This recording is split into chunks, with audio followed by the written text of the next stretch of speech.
Hi hello అండి. ఇక్కడ మనం గోంగూర పప్పుని ఏ విధంగా తయారు చేస్తున్నాం చూడండి.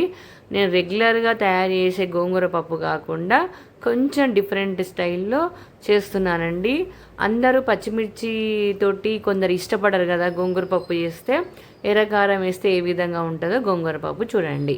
ఫస్ట్ కందిపప్పును క్లీన్ చేసుకున్న తర్వాత ఆనియన్స్, టమాటా, పసుపు వేసానండి. వేసి కుక్కర్ పెట్టేశాను.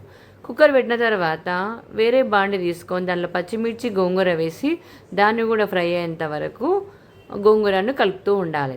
దాంట్లో తగినంత కారం వేసి కలుపుకోవాలి.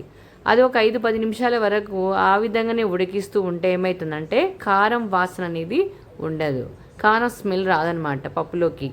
అయినాక కలిపిన తర్వాత ఈ కందిపప్పు ఉడికిన దాంట్లో వేసి కలుపుకోవాలండి. కలిపిన తర్వాత వెనపాల్సిన అవసరం లేదు, మెదుపాల్సిన అవసరం లేదు. పప్పు గుత్తితో మెదుపుతాం కదా, ఆ విధంగా మెదపాల్సిన అవసరం లేదు. స్పూన్తో కలుపుకుంటే కలిసిపోతుంది. తగినంత ఉప్పు వేసుకొని కలుపుకోవాలి. తర్వాత పోపు పెట్టేసుకుంటే ఆవాలు, జీలకర్ర, ఎండుమిరపకాయలు, ఎల్లిపాయలు, మినపప్పు వేసి కలుపుకోవాలి. అప్పుడు ఎంతో రుచికరమైన ఈ గోంగూర పప్పు చాలా చాలా బాగుంటుందండి. మీ అందరికీ బాగా నచ్చుతుంది. ఇది నెయ్యి వేసుకొని వేడివేడి అన్నం వేసుకొని తింటే చాలా బాగుంటుంది.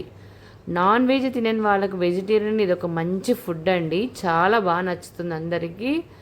ఇది నాకు కూడా బాగా నచ్చుతుంది. దీని పక్కన అప్పడాలు పెట్టుకొని తింటే ఉంటుందండి, అమృతం కన్నా బాగుంటుంది.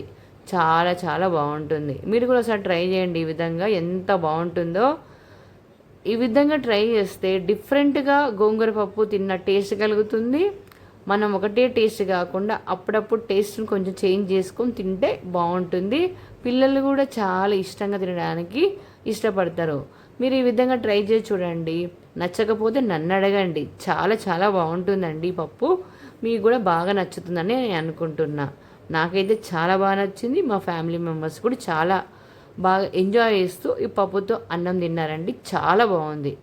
ముఖ్యంగా అప్పడంతో తినండి, చాలా బాగుంది. Like, share